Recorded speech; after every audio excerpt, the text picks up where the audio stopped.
Today I'm behind the wheel of a brand new 2021 Chevy Tahoe Z71. Now for 2021, the Tahoe went through a complete redesign. It is now bigger, more spacious, more comfortable, more practical, more capable, and there's a lot more tech. So if you're interested, let me get started because there's so much to cover. Before I get started, I want to give a big thanks to Bill K. Chevrolet. They made this video possible. If you are in the market for a brand new or used Chevy, please check out this dealership. Their URL is on the screen and in the description of this video. The 2021 Tahoe gets upgraded in every way you could think of, but first let's look at the outside. The big square boxy look is still there, but Chevy modernized it and streamlined Tahoe's look to be similar to the Silverado. The large grille has a unique shape that seems to be divided into two. The top portion flows into the narrow and sleek LED headlights. The bottom is separated by dual stripes with the emblem in the middle. There are also unique looking C-shaped daytime running lights on both sides. The daytime running lights flow into the bottom bumper and creates a pretty cool effect. The Z71 gets a unique blacked out grille design that looks more mean, and the bottom bumper is treated with red tow hooks and a silver trim piece that looks like a skid plate. No worries, there is actually a skid plate, it's just hiding beneath it. The bumper is also designed with a shorter overhang for increased approach angle on the Z71. And because of it, you clearly see more of the Goodyear Wrangler all-terrain tires from the front. Moving to the side, the Tahoe still looks like a big full-size SUV, but for 2021 it looks even bigger than the outgoing model, because it is. The wheelbase is up 4 inches and the overall length is almost up a full 7 inches. The increased length combined with the new rear independent suspension gives the new Tahoe a substantial amount of cargo room and passenger room. The Z71 also has black roof rails, black door handles, body color mirrors, and black side steps for easy access. The wheels are 20-inch machined aluminum wheels with gray pockets. Now moving to the back, there's a big privacy glass, a spoiler on top, unique looking LED taillights with black inserts, and the Tahoe badge and the wording is also blacked out just like the rest of this SUV. I'm a little disappointed though there are no exhaust tips out back on the Z71. Moving inside the trunk, the load-in height has decreased due to the switch to independent rear suspension. The load-in height is still substantially higher than, say, a mid-size SUV.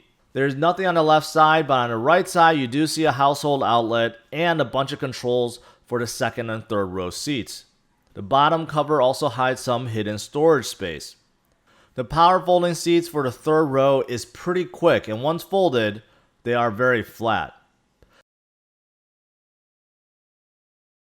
And if you fold down the second row, which is even quicker, the seat backs are just as flat. And as you can see with all the seats down, cargo room isn't going to be a problem in this new Tahoe.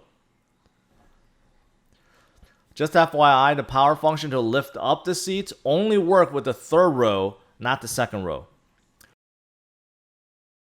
Moving into the second row, everything in this Tahoe Z71 is covered in leather. Yes, real leather, not synthetic leather like what other manufacturers are doing. The heated captain chair setup is part of the signature package that I'll discuss more in this video.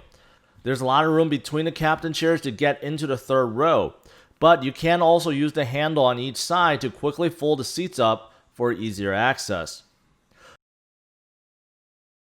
Now with me in the third row and the second row seat all the way back, my knees do hit, but as you can see here with the second row slid up slightly, I have plenty of leg room.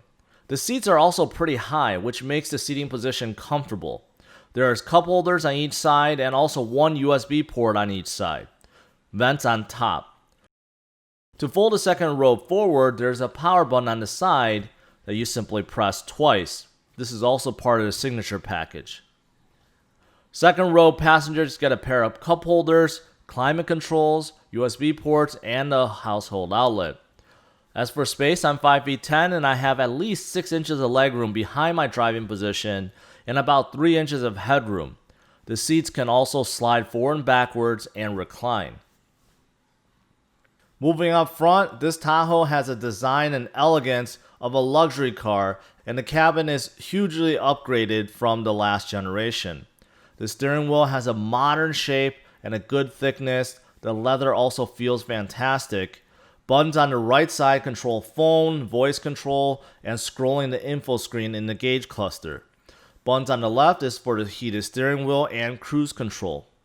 The gauge cluster is still old school. Analog speedometer and analog tachometer, along with a row of analog gauges.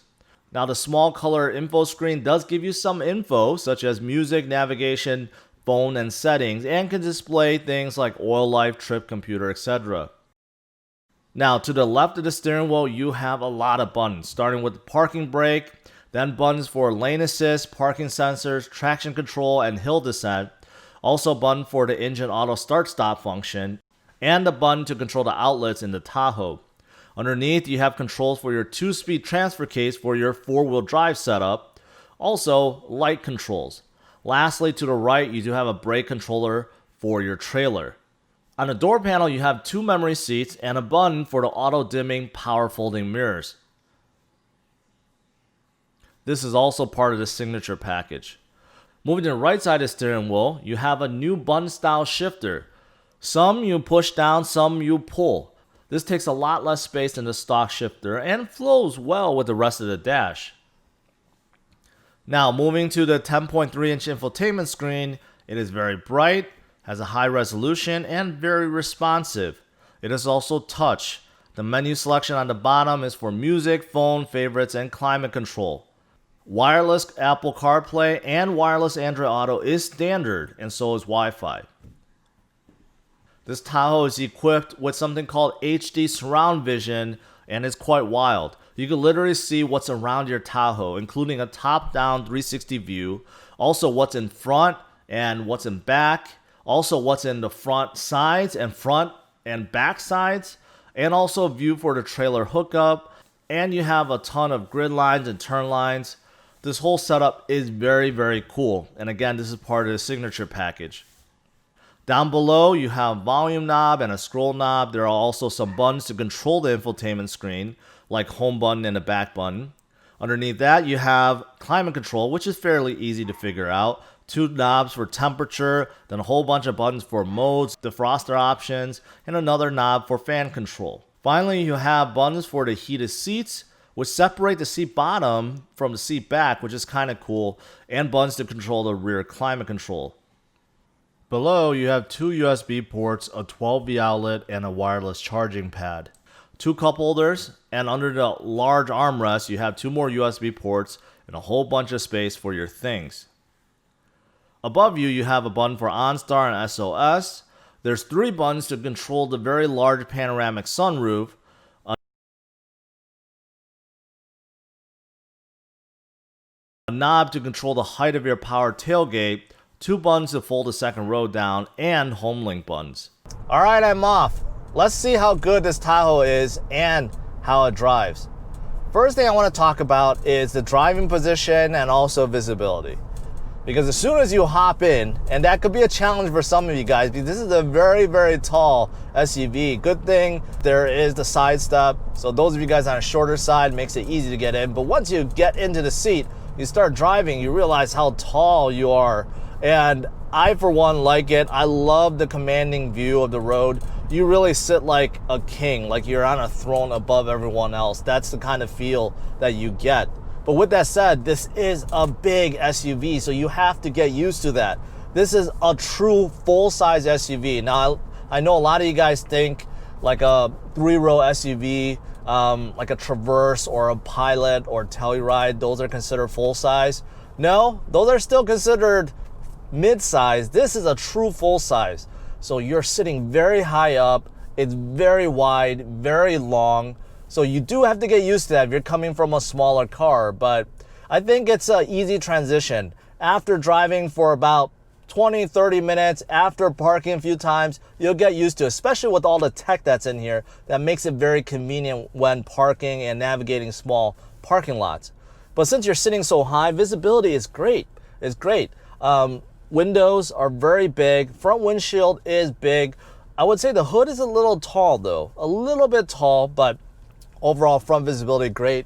Blind spot is good too. The C-pillar a little thick, but because of the massive rear window, I can see back there. Also, the rear window is pretty good. Even with the headrest up in the third row, I can see back there, which is really good. Also, if you're afraid of your blind spot, you do get blind spot monitoring in here, so no worries. Now, a couple other things I'm noticing right away. Number one is how quiet it is in here. Chevy did a great job with sound insulation, and it is much quieter than the previous Tahoe. Very, very little wind noise, very little cabin noise from the outside, and road noise. Even though this Z71 comes with all-terrain tires, I don't hear any of that whine or anything from the road. So these are fantastic tires and the insulation is good. So that also makes you feel like this Tahoe is so much better than before because it is very quiet in here, very quiet. Also, as for the road manners, the suspension, a huge improvement over the last generation. One of the biggest things that Chevy did with this new Tahoe is switch to an independent rear suspension setup. Now that serves many purposes. Number one, it helps with ride quality. Number two, it also helps with passenger space and cargo room. So that's why you see the new Tahoe having a ton more legroom for the third row, a ton more cargo room. Everything about it is just better because of the switch to independent rear suspension. This one is not equipped with the magnetic ride or the adaptive air suspension. This is just using the regular suspension setup, and it's quite comfortable around town. And soaking up the bumps, quite nice. Keep in mind, this is still a true SUV, body-on-frame SUV, so you go feel a little bit more from the road, but I think Chevy did a pretty good job with this new suspension setup.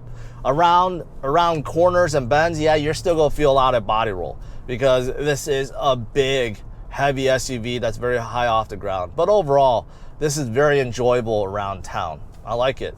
As for steering is good, but it could be better. The steering is quite light for a big SUV like this, so I think that does definitely help with maneuverability, especially in tight spaces. But in terms of precision, not very precise. There's a lot of play in the steering wheel, but it still has a good weight to it. So I think the steering is good, not the best.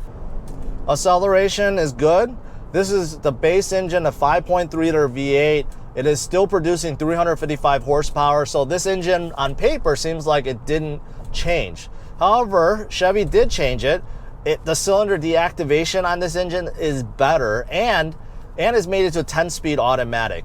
So fuel economy still isn't the best, 18 miles per gallon combined, but it does what it can to try to save fuel. And the 10-speed is good. It's a very good one. And I'm pointing down here as if the shifter's down here. No, it's up here. It's no longer the stock. It's the button style. It fits this cabin much better. It's a much cleaner for sure. And around town, it feels great. This 10-speed, I don't ever feel like, you know, it's bogging down this Tahoe. It's shifting too quick. It's geared wrong. I don't get any of that. And a lot of cars with the 10-speed, you get that. With this Tahoe, this is tweaked beautifully. So around town, it feels great. And in a little bit, I'm gonna test out acceleration. As I'm cruising along, just reflecting on this cabin, this is, again, so big of an improvement versus the last generation. This is light years better than the last generation. I mean, this large 10-inch screen, very nice, very responsive. The camera system, the surround view system that comes on the Z71 is really nice. You can see everything, all views around you, including if you're towing anything in the back. So those are all nice. I mean, the button style down here, all the buttons, at first glance, it looks busy, but it's actually placed in a way it's very easy to understand and it's functional. So I like that. So, I mean, this whole thing, everything in here, every surface that you can touch and feel has been padded or covered with some kind of soft plastic or leather. This is really, really nice. My only nitpick is everything looks really modern. and feels good and looks good. The only thing that looks dated is this gauge cluster.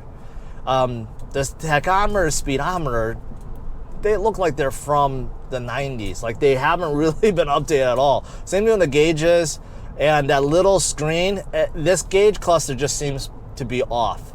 This, in my opinion, should be upgraded. But outside of that, everything else in here looks like it's a brand new car, As I'm coming to a stop, the brakes feel normal, good. The pedal doesn't feel mushy or stiff. The Tahoe comes to a stop when expected. It's a linear feel. There's no slight jerk or anything at the very end, nothing. So it's a good brake feeling and no complaints. Now you may be wondering what's so different about the Z71. Well, the Z71 is supposed to be the off-road variant of the Tahoe. And there's many advantages. For example, the way the front looks, not only does it look good, but you'll notice that the overhang is smaller because of the way the bumper is designed. So in terms of approach angle, this is the best one for a Tahoe. And there's a skid plate underneath. Although the bumper is just like a fake cover underneath, there's actually a skid plate. Also, you get 4-wheel drive, 2-speed transfer case. Those are standard. Also, limited slip differential. That's standard. And definitely the suspension is more geared for off-road, although it feels quite nice on the road. And you can get things like adaptive air suspension in here, which will actually allow you to adjust the height. So you can actually adjust it a couple inches higher to tackle the off-road. That is an optional package that you can add on in here. So there's a lot of things about this Z71 that make it stand out. And overall, I just think it looks the best. Out of all the trim levels out there, the Z71, in my opinion, definitely looks the best. Everything is blacked out on the outside, the unique looking wheels, you know, the front end, the red tow hooks, everything about it just looks good.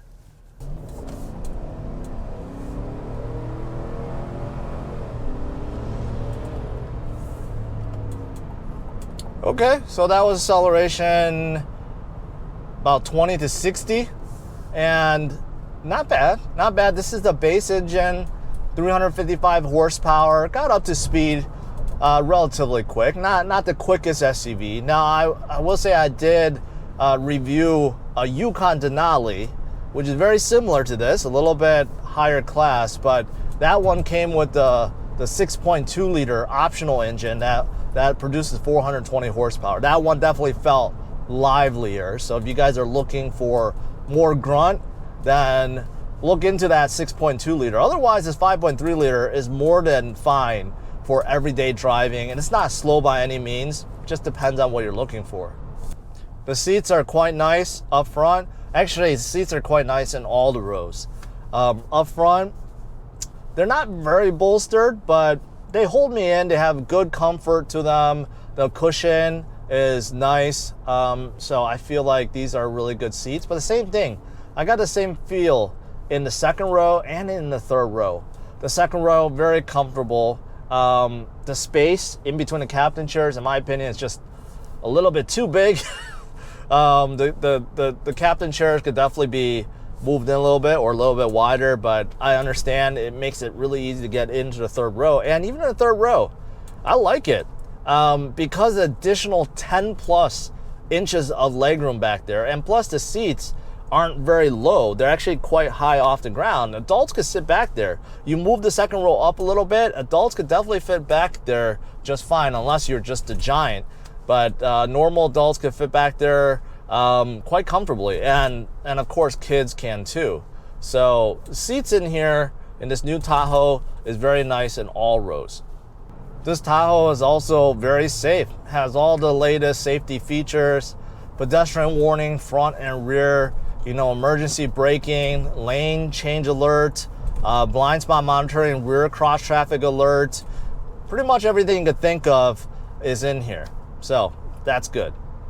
Okay, so this engine does have the engine auto start stop feature, and I'm parked and the engine is off. Let me see how it is once I start moving.